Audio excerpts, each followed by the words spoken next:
இயேசு ஜீவிக்கிறார். சுவிசேஷ ஊழியம் வழங்கும் ஜீவ வார்த்தைகள். கிறிஸ்துவுக்குள் பிரியமானவர்களே, ஆண்டவராகிய இயேசு கிறிஸ்து நாமத்தில் உங்கள் யாவரையும் அன்போடு வாழ்த்து வரவிருக்கிறோம். இயேசு ஜீவிக்கிறார் ஊழியத்தின் சார்பாக இந்த ஜீவ வார்த்தைகள் நிகழ்ச்சிக்கு வந்திருக்கிறவங்களை கர்த்தர் ஆசீர்வதிப்பாராக. ஒவ்வொரு வாரமும் இதே நேரத்தில் இந்த வார்த்தைகளை கேளுங்கள், அநேகரை கேட்க செய்யுங்கள். ஊழியத்திலே பயன்படுத்த விரும்பினாலும், எங்களுடைய பத்திரிகை வெளியீடுகள் தேவையானாலும் எங்களுடைய தொடர்பு கொள்ளுங்கள். நாம் ஒருமித்து ஆண்டவருடைய நாமத்தை உயர்த்துவோமாக. அவர் தமது வார்த்தைகளை அனுப்பி அவர்களை குணமாக்கி அழிவுக்கு தப்புவிக்கிறார் என்ற வசனத்தின்படியாக இந்த வார்த்தையை விசுவாசிக்கிற ஒவ்வொருவருக்குள்ளும் அற்புதங்கள் நடக்கும் என்பதிலே சந்தேகமே இல்லை. இந்த நாளில் தேவன் நமக்கு தருகிற வார்த்தையை வாசிக்கிறேன், ஜெபத்துடன் கேளுங்கள். உபாகமம் 5ஆம் அதிகாரம் 11ஆம் வசனம். உன் தேவனாகிய கர்த்தருடைய நாமத்தை வீணிலே வழங்காதிருப்பாயாக. கர்த்தர் தம்முடைய நாமத்தை வீணிலே வழங்குகிறவனை தண்டியாமல் விடார். இந்த வார்த்தையில் கேட்கிற அன்பு நேச பிள்ளைகளே, கர்த்தருடைய நாமத்தை வீணிலே வழங்குவது என்றால் என்ன? ஏனென்றால் கர்த்தருடைய நாமத்தை வீணிலே வழங்குகிறவனை தண்டியாமல் விடேன் என்று சொல்லி ஒரு கடுமையான வார்த்தை அங்கே இருக்கிறதை நாம் பார்க்கிறோம். நீங்களும் நானும் தேவனுடைய தண்டனைக்குரிய ஒரு நபராக மாறிவிடக்கூடாது. ஏன் ஆண்டவர் விதமாய் சொல்லுகிறார்? கர்த்தருடைய நாமத்தை வீணிலே வழங்குவது என்பது என்ன?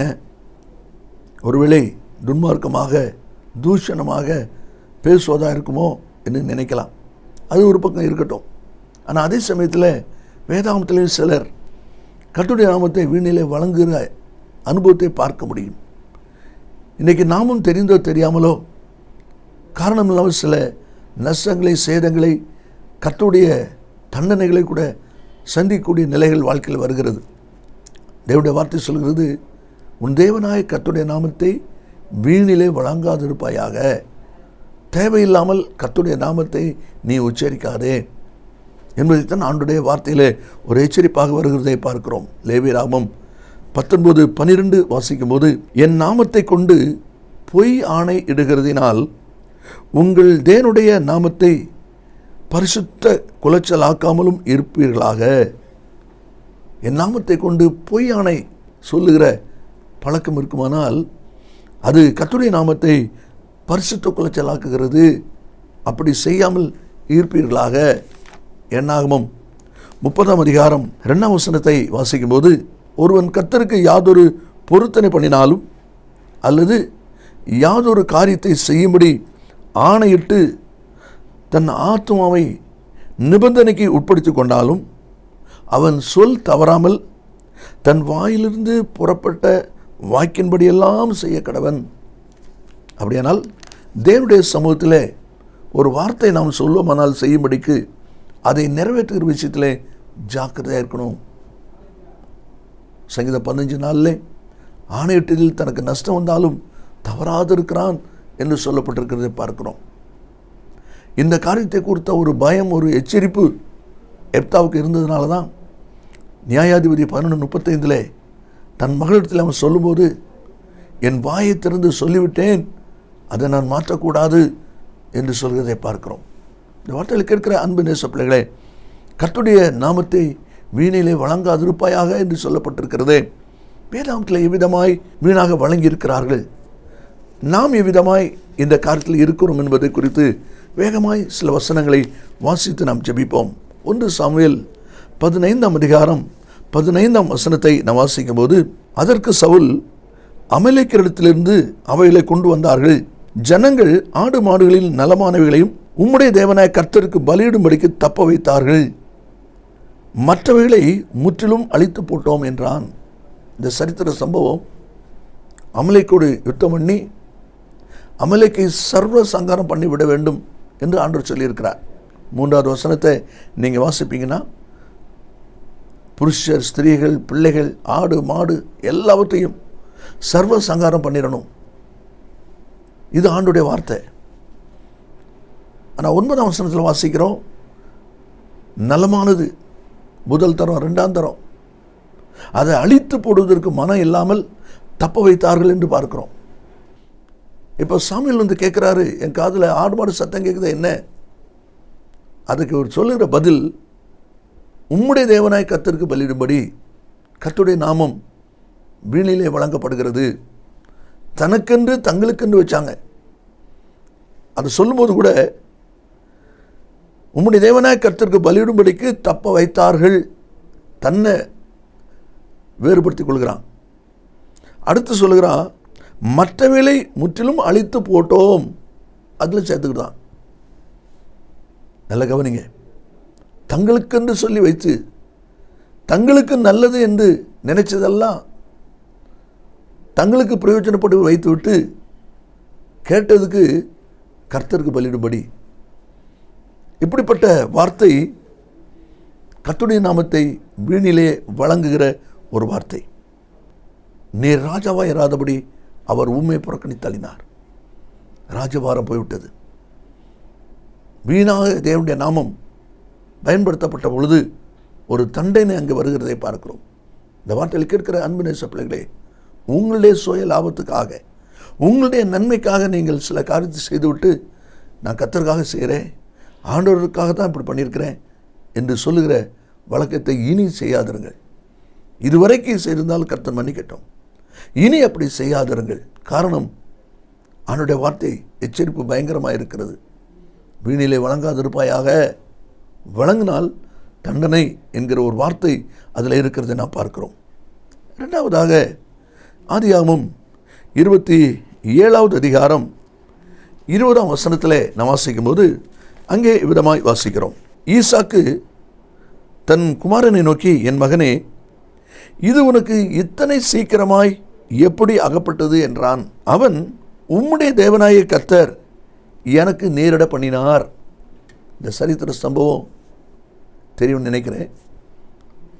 தகப்பன் ஈசாக்கு தன் மகன் ஏசாவை அழைத்து, நீ வனத்தில் போய் வேட்டையாடி எனக்காக ருசியான பதார்த்தம் சமைத்து கொண்டு வா, நான் சாப்பிட்டு உன்னை ஆசீர்வதிக்கணும் என்று சொல்கிறான். அதன்படி ஏசா வேட்டையாட போயிருக்கிறான். இந்த சம்பாஷணை கேட்ட தாய் ரெபேக்காள் யாக்கோபை ஆயத்தப்படுத்தி ஏசாவுக்கு கிடைக்க வேண்டிய அந்த ஆசீர்வாதத்தை யாக்கோபுக்கு கிடைக்க பண்ணணும்னு சொல்லி தாய் மகனுமாக அந்த காரியத்தை செய்கிறாங்க. நீ ஆட்டு மந்தையில் போய் ஆட்டுக்கண்டை பிடிச்சி கொண்டு வா, அப்பாவுக்கு பிரியமான பதார்த்தம் நான் செய்து தரேன்னு சொல்லி அந்த காரியத்தை செய்து அப்பாட்ட கொண்டு வருகிறான். வரும்போது அப்பா கேட்குறாங்க, நீ யார் என் மகனே? நான் உங்களுடைய மூத்த மகனாகிய ஏசா என்று அவன் சொல்வதை நாம் அதில் பார்க்கிறோம். ஏற்கனவே லேவியராகமம் 19:12 நாம் வாசித்தோம். என் நாமத்தை கொண்டு பொய் ஆணையிடுகிறதினால் என்று பார்த்துக்கிறோம். ஆட்டு மந்தையிலிருந்து ஆட்டை கொண்டு வந்திருக்கிறான். எப்படிப்பா இவ்வளோ சீக்கிரம் கிடைச்சிது? இதிலிருந்து நாம் ஒன்று அறிகிறோம், ஏசா வேட்டைக்கு போனால் அங்கே வேட்டையாடி சமைச்சு கொண்டு வரக்கு நேரம் ஆகும். ஆனால் இன்றைக்கி சீக்கிரம் வந்திருக்கிறான். அதனால் எப்படி இவ்வளோ சீக்கிரம் ஒன்று கிடைச்சிது என்று கேட்கும்போது, உம்முடைய தேவனாய் கர்த்தர் அதை எனக்கு நேரிட பண்ணினார். நடந்தது என்ன நமக்கு நன்றாவே தெரியும். ஆட்டு மந்தையிலேருந்து கொண்டு வந்திருக்கிறான். ஆனால் சொல்லுறது கர்த்தர் சீக்கிரம் நேரிட பண்ணினாராம், வாய்க்க பண்ணாராம். கர்த்தருடைய நாமம் வீணிலே வழங்கப்படுகிறது, வீணாய் வழங்கப்படுகிறது. அதனுடைய முடிவு, தண்டனை, வேதனை என்ன என்று சொல்லி நீங்கள் பார்ப்பீர்களானால், அதனுடைய கடைசி பகுதியில் 28ஆம் அதிகாரம் 5ஆம் வசனத்தில் ஈசாக்கு யாக்கோபை பதான் ஆராமுக்கு அனுப்பிவிட்டான். அதாவது தன்னுடைய தாயின் சகோதரன் லாபான் வீட்டுக்கு அனுப்பிட்டான். அவன் அங்கே போய் கிட்டத்தட்ட 21-22 வருஷங்கள் அங்கே இருந்து தான் திரும்பி வருகிறான். அண்ணனுடைய ஆசீர்வாதத்தை வாங்கினான்னு அனுபவிச்சானா? அனுபவிக்கலை, அனுபவிக்க முடியல. நல்லா யோசித்து பாருங்கள். உங்களுக்குன்னு ஒரு காரியத்தை நீங்கள் செய்துட்டு வேற ஆள் போல நடிக்கிற மாய்மாலமான ஒரு காரியத்தை செய்வதற்கு துணிகரம் கொண்டு கர்த்தருடைய நாமத்தை பயன்படுத்தினால் அது வீணிலே வழங்குகிற காரியம். அப்படிப்பட்ட காரியத்தை செய்யாதிருங்கள். அதைத்தான் தேவனுடைய வார்த்தை சொல்வதை நாம் பார்க்கிறோம். அப்பா சொல்கிறாரு, சத்தமோ யாக்கோபின் சத்தம், கைகளோ ஏசாவின் கைகள். நீ என் மகன் ஏசா தானா அப்படிலாம் கேட்குறாரு. ஆமாம் ஆமான்னு சொல்லிகிட்டே வருகிறான். நல்லா யோசியுங்கள். 1 ராஜாக்கள் 14:6 வாசிக்கும் போது, யெரொபெயாமின் மனைவி தீர்க்கதரிசிக்கு முன்பாக அந்நிய ஸ்திரியாக காண்பிச்சு வேஷம் மாதிரி வருகிறான். அவன் கேட்குறான், யெரொபெயாமின் மனைவியே, உன்னை அந்நிய ஸ்திரியாக காண்பிக்கிறது என்ன? தேவனுக்கு முன்பாக உங்களை நீங்கள் யாராய் காண்பிக்கிறீர்கள்? நீங்களாக தான் இருக்கணும். இன்னொருவருடைய ரோலில் நீங்கள் செயல்படக்கூடாது. அப்படிப்பட்ட சந்தர்ப்பத்தில் கர்த்தருடைய நாமத்தை பயன்படுத்துவீங்கன்னா அது வீணாக பயன்படுத்துவதாகும். அதை தான் தேவனுடைய வார்த்தை சொல்வதை நாம் அதில் பார்க்கிறோம். இந்த வார்த்தையின்படி கர்த்தருடைய பிள்ளைகளாக நீங்களும் ஒரு விஷயம் உங்களை ஆராய்ந்து கொள்ளுங்கள். 2 ராஜாக்கள் 5ஆம் அதிகாரம் 20ஆம் வசனத்தை நாம் வாசிக்கும்போது, தேவனுடைய மனுஷனாகிய எலிசாவின் வேலைக்காரன் கேயாசி என்பவன் அந்த சீரியனாகிய நாகமான் கொண்டு வந்ததை என் ஆண்டவன் அவன் கையில் வாங்காமல் அவனை விட்டுவிட்டார். நான் அவன் பிறகே ஓடி அவன் கையில் ஏதாகிலும் வாங்குவேன் என்று கர்த்தருடைய ஜீவன் மேல் ஆணையிட்டான். அந்த வார்த்தையை சொல்லாதிருங்கள். அப்படிப்பட்ட ஒரு வார்த்தையை பயன்படுத்தாதிருங்கள். ஆண்டவர் என் நாமத்தை வீணிலே வழங்காதிருப்பாயாக என்பதிலே மிகவும் தெளிவாயிருக்கிறார். அதை தான் இந்த வசனத்தில் நாம் வாசிக்கிறோம். அதை தொடர்ந்து நீங்கள் வாசிப்பீர்களானால் அந்த கேயாசுடைய வாழ்க்கையில் 22வது வசனத்திலே நாகமனத்தில் என் எஜமான் என்னை அனுப்பினார் என்று ஒரு பொய் சொல்கிறான் சொல்லி எலிசா தீர்க்கதரிசி கேட்டபோது உமது அடியான் எங்கும் போகவில்லைன்னு சொல்கிறான். முடிவு பாருங்கள், கடைசி வசனத்தில் நாகமானின் குஷ்டம் உன்னையும் உன் சந்ததியும் என்றைக்கு பிடிக்கும். அவன் குஷ்டராகியா புறப்பட்டு போனான் என்று சொல்லப்பட்டிருக்கு. அவன் நாகமானத்திலிருந்து வாங்கி கொண்டு பொருட்களை வீட்டில் வச்சானே, திரும்பி போய் அந்த வீட்டில் அந்த பொருளை பார்க்க முடிஞ்சுதா? முடியலை. குஷ்டம் வந்ததுனால அவன் பாளையத்துக்கு அப்புறம் போயிடணும். யோசிங்க அருமையான கர்த்தருடைய பிள்ளைகளே, கர்த்தருடைய நாமம் வீணிலே வழங்கப்படக்கூடாது. அதை தான் தேவனுடைய வார்த்தையில் வாசிக்கிறோம். நியாயாதிபதிகள் 6:13 கர்த்தர் எங்களோடு இருந்தால் இவையெல்லாம் எங்களுக்கு நேரிடுவானேன் என்று கிதியோன் சொல்வதை பார்க்கிறோம். இப்படி பேசுவது கூட ஆண்டுடைய நாமத்தை வீணிலே வழங்குவது தான். ஏசாயா 49:11 சீயோனோ கர்த்தர் என்னை கைவிட்டார், ஆண்டவர் என்னை மறந்தார் என்று சொல்லுகிறாள் என்று பார்க்கிறோம். மல்கியா 3:15 தீமை செய்றவங்கெல்லாம் திடப்படுகிறார்கள். நம்ம தான் அப்படி இருக்கிறோம். அப்படிப்பட்ட எண்ணம் உங்களுக்கு வருதா? சங்கீதம் 73:7 துன்மார்க்கரின் இருதயம் விரும்புவதிலும் அவர்களுக்கு அதிகமாக நடந்திருக்கிறது. அவங்க நல்லா இருக்காங்க, நம்ம தான் அப்படி இருக்கோம். இனி அப்படி சொல்லாதீர்கள். கர்த்தருடைய நாமத்தை வீணிலே வழங்காதிருப்பாயாக. கர்த்தருக்கு பலியிடும்படி என்று சவுல் சொல்லுகிறான். உம்முடைய தேவனாய கர்த்தர் வாய்க்க பண்ணினார் என்று சொல்லி யாக்கோபு சொல்லுகிறான்.